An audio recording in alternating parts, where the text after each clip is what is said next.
This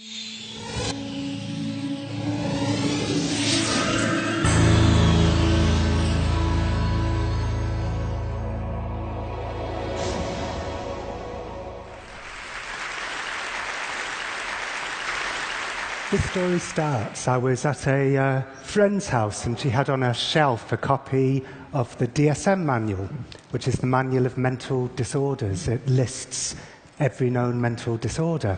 And it used to be, back in the 50s, a very slim pamphlet, and then it got bigger and bigger and bigger, and now it's 886 pages long, and it lists currently 374 mental disorders. So I was leafing through it, wondering if I had any mental disorders, and it turns out I've got 12. I've got generalized anxiety disorder, which is a given. I've got nightmare disorder, which is categorized if you have recurrent dreams of being pursued or declared a failure. And all my dreams involve people chasing me down the street going, "You're a failure." I've got parent-child relational problems, which I blame my parents for. I'm kidding. I'm not kidding. I'm kidding. And I've got malingering. And I think it's actually quite rare to have both malingering and generalized anxiety disorder, because malingering tends to make me feel very anxious. Anyway, I was looking through this book wondering if I was much crazier than I thought I was, or maybe it's not a good idea to diagnose yourself with a mental disorder if you're not a trained professional.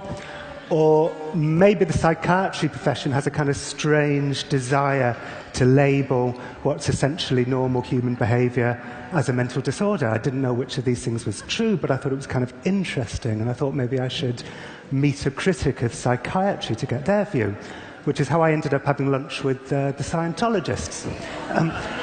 It was a man called Brian who runs a crack team of Scientologists who are determined to destroy psychiatry wherever it lies. They're called the CCHR. And I said to him, can you prove to me that psychiatry is a pseudoscience that can't be trusted? And he said, yes, we can prove it to you. And I said, how? And he said, we can introduce you to Tony. And I said, who's Tony? And he said, Tony's in Broadmoor. Now, Broadmoor is Broadmoor Hospital. It used to be known as the Broadmoor Asylum for the Criminally Insane. It's where they send the serial killers and the people who can't help themselves. And I said to Brian, well, what did Tony do? And he said, hardly anything. He beat someone up or something, and he decided to fake madness to get out of a prison sentence. But he faked it too well, and now he's stuck in Broadmoor, and nobody will believe he's sane. Do you want us to try and get you into Broadmoor to meet Tony? So I said, yes, please. So I got the train to Broadmoor. I began to yawn uncontrollably around Kempton Park, which apparently is what dogs also do when anxious. They yawn uncontrollably. And we got to Broadmoor, and I got taken through gate after gate after gate after gate into the wellness centre, which is where you get to meet the patients. It looks like a giant Hampton Inn. It's all peach and pine and calming colours, and the only bold colours are the reds of the panic buttons. And the patients started drifting in, and they were quite overweight and wearing sweatpants and quite docile looking, and Brian, the Scientologist, whispered to me, they're medicated, which to the Scientologist is like the worst evil in the world, but I'm thinking it's probably a good idea. And then Brian said, here's Tony. And a man was walking in, and he wasn't overweight, he was in very good physical shape, and he wasn't wearing sweatpants. He was wearing a pinstripe suit, and he had his arm outstretched like someone out of The Apprentice. He looked like a man who wanted to wear an outfit that would convince me that he was very sane. And he sat down, and I said, so is it true that you faked your way in here? And he said, yep, absolutely. I beat someone up when I was 17, and I was in prison awaiting trial, and my cellmate said to me, you know what you have to do? Fake madness. Tell him you're mad, you'll get sent to some cushy hospital, nurses will bring you pizzas, you'll have your own PlayStation. So I said, well, how did you do it? He said, well, I asked to see the prison psychiatrist, and I'd just seen a film called Crash, in which people get sexual pleasure from crashing cars into walls. So I said to the psychiatrist, I get sexual pleasure from crashing cars into walls. And I said, what else? He said, oh yeah, I told the psychiatrist that I wanted to watch women as they died because it would make me feel more normal. And I said, where'd you get that from? He said, oh, from a biography of Ted Bundy that they had in the prison library. Anyway, he faked madness too well, he said, and they didn't send him to some cushy hospital. They sent him to Broadmoor. And the minute he got there, he said he took one look at the place, asked to see the psychiatrist, said, there's been a terrible misunderstanding. I'm not mentally ill. I said, how long have you been here for? He said, well, if I'd just done my time in prison for the original crime, I'd have got 5 years. I've been in Broadmoor for 12 years. Tony said that it's a lot harder to convince people you're sane than it is to convince them you're crazy. He said, I thought the best way to seem normal would be to talk to people normally about normal things like football and what's on TV. I subscribed to New Scientist, and recently they had an article about how the US Army was training bumblebees to sniff out explosives. So I said to a nurse, did you know that the US Army's training bumblebees to sniff out explosives? When I read my medical notes, I saw they'd written, believes bees can sniff out explosives. He said, you know, they're always looking out for non-verbal clues to my mental state, but how do you sit in a sane way? How do you cross your legs in a sane way? It's just impossible. You know, when Tony said that to me, I thought to myself, am I sitting like a journalist? Am I crossing my legs like a journalist? He said, you know, I've got the Stockwell Strangler on one side of me, and I've got the Tiptoe Through the Tulips rapist on the other side of me. So I tend to stay in my room a lot because I find them quite frightening. And they take that as a sign of madness. They say it proves that I'm aloof and grandiose. So only in Broadmoor would not wanting to hang out with serial killers be a sign of madness. Anyway, he seemed completely normal to me, but what did I know? And when I got home, I emailed his clinician, Anthony Maiden. I said, what's the story? And he said, yep, we accept that Tony faked madness to get out of a prison sentence because his hallucinations that had seemed quite cliched to begin with just vanished the minute he got to Broadmoor. However, we have assessed him and we've determined that what he is a psychopath. And in fact, faking madness is exactly the kind of cunning and manipulative act of a psychopath. It's on the checklist, cunning, manipulative. So faking your brain going wrong is evidence that your brain has gone wrong. And I spoke to other experts, and they said the pinstripe suit, classic psychopath, speaks to items 1 and 2 on the checklist: glibness, superficial charm, and grandiose sense of self-worth. I said, I want to hang out with the other patients. Classic psychopath, it speaks to grandiosity and also lack of empathy. So all the things that had seemed most normal about Tony was evidence, according to his clinician, that he was mad in this new way. He was a psychopath. And his clinician said to me, if you want to know more about psychopaths, you can go on a psychopath spotting course run by Robert Hare, who invented the psychopath checklist. So I did. I went on a psychopath spotting course, and I am now a certified, and I have to say extremely adept, psychopath spotter. So, here's the statistics. 1 in 100 regular people is a psychopath. So there's 1,500 people in this room.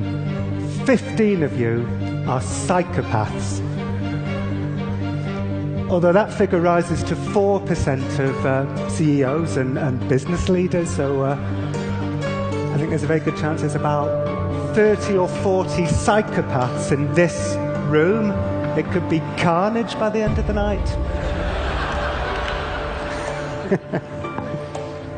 Hare said the reason why is because capitalism at its most ruthless rewards psychopathic behavior, the lack of empathy, the glibness, cunning, manipulative. In fact, capitalism, perhaps at its most remorseless, is a physical manifestation of psychopathy. It's like a form of psychopathy that's come down to affect us all. And Hare said to me, you know what, forget about some guy at Broadmoor who may or may not have fake madness. Who cares? That's not a big story. The big story, he said, is corporate psychopathy. You want to go and interview yourself some corporate psychopaths. So I gave it a try. I wrote to the Enron people. I said, can I come and interview you in prison to find out if you're psychopaths? They didn't reply. So I changed tack.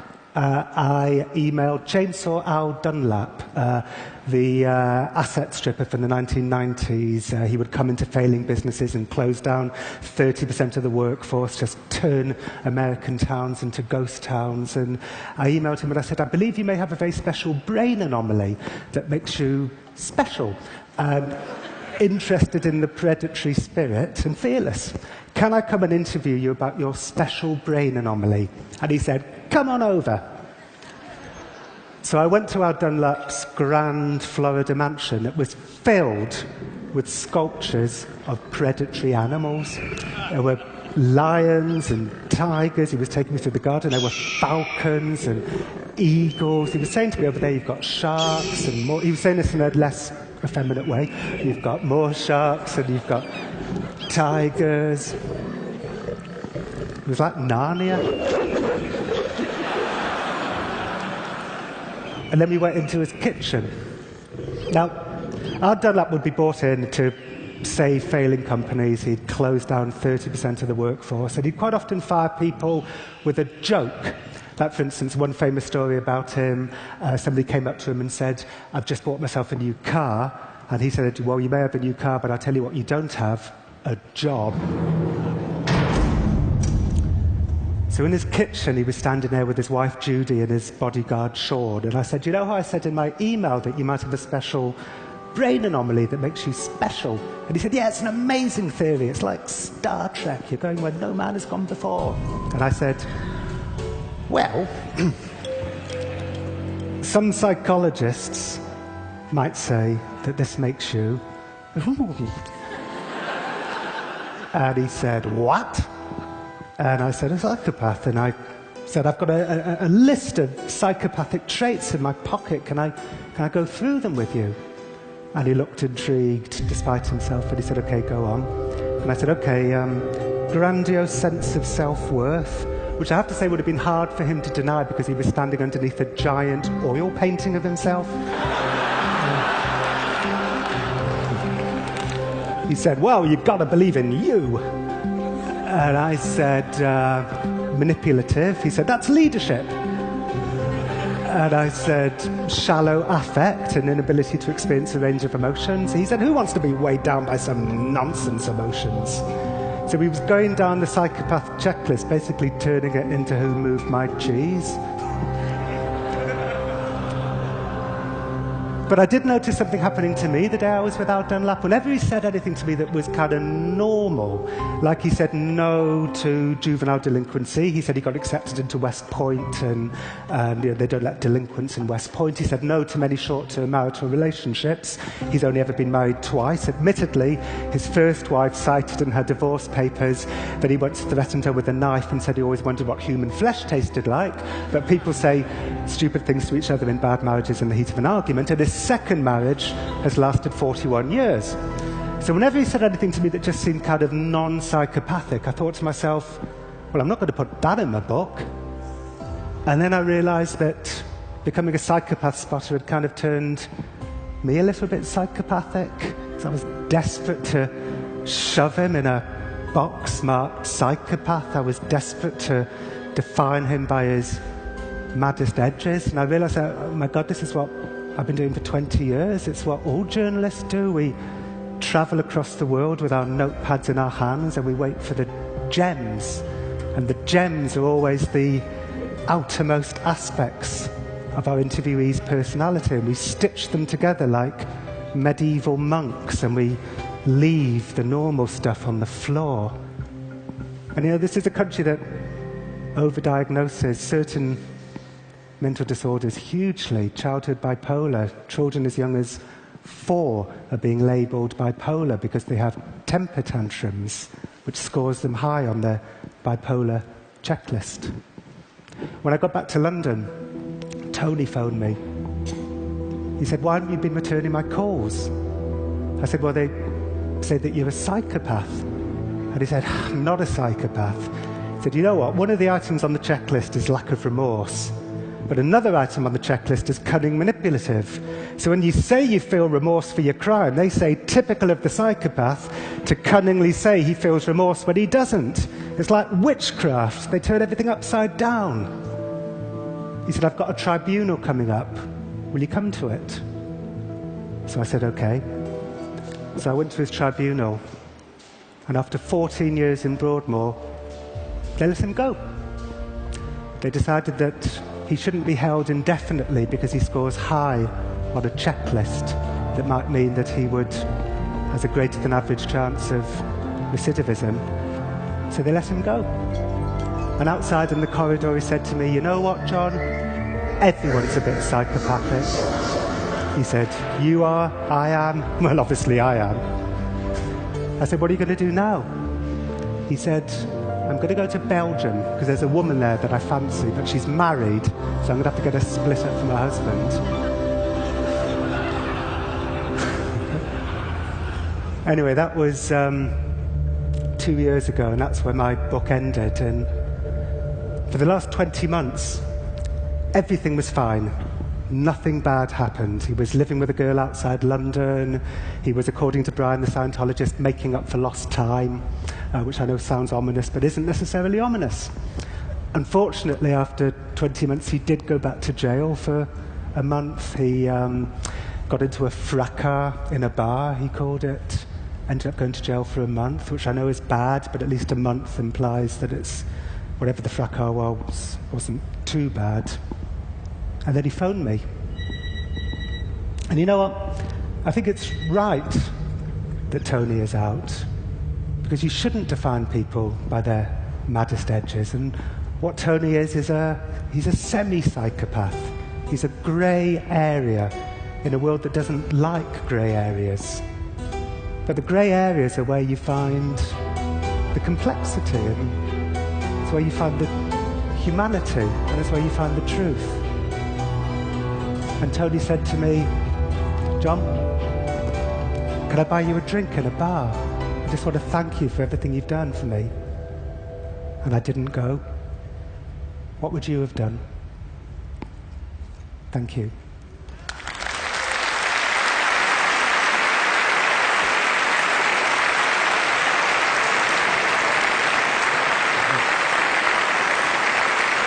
Thank you.